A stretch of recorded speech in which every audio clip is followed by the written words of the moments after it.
Well, the FBI launching a full-fledged investigation into allegations of a multi-billion-dollar Medicaid fraud scheme in Minnesota.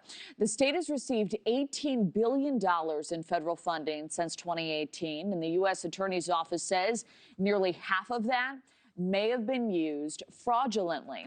Now, a new video from an independent journalist alleges millions were sent to fake daycares. The video going viral and showing one daycare with the word learning misspelled on its sign. The press office of Minnesota Governor Tim Walz responding, saying this, that the governor has worked for years to crack down on fraud and asked the state legislature for more authority to take aggressive action.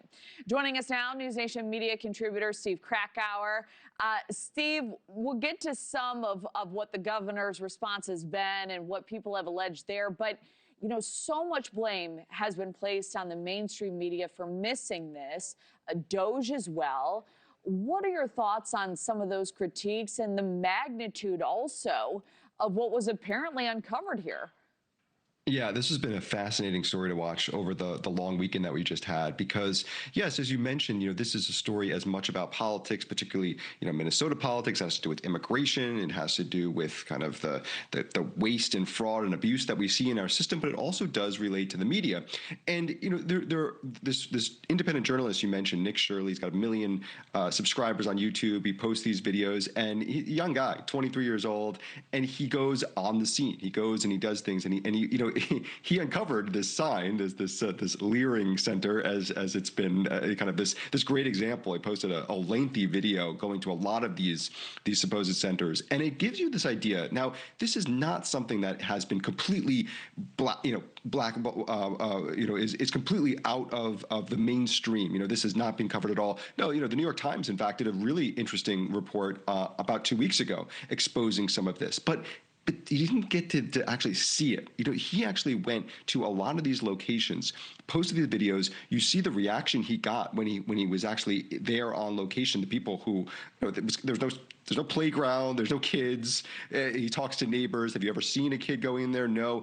And it's not just that these things exist, but that they're getting millions and millions of dollars a year from the government to fund them. And so I think it really took this individual to actually go on site to do the work that we've typically associated with journalism. You don't need a bunch of degrees to do journalism. You don't need to go and you just need to have a curiosity and interest in it.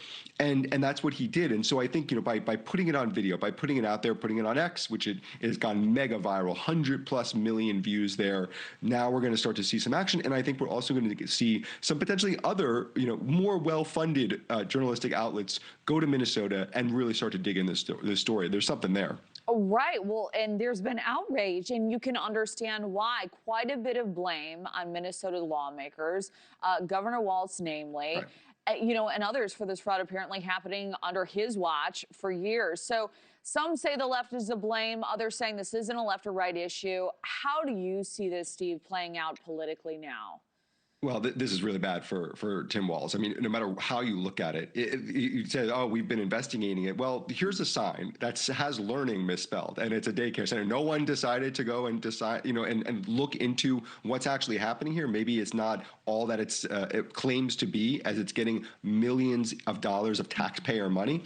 So yes, I think that this is actually a larger issue. It's a bipartisan issue, I have to say. The idea of what was the thought that Elon Musk with his Doge mentality, cutting the government, red tape, cutting the government, waste, fraud, and abuse. That is something that is we see on both sides as bipartisan. But right now, the spotlight is on Minnesota, where it's Democrat run. It has been. Tim Walz has, we now start to see the Minnesota flag suddenly looking like the Somali flag, and Minnesota politicians like Jacob Fry speaking in Somali. So there's something going on here, and we've been kind of thinking about the edges here, and it's been more of an independent media, social media phenomenon that we've seen. Some in the mainstream have covered this, and I think that is only going to grow now. But right now, the spotlight is here on Minnesota.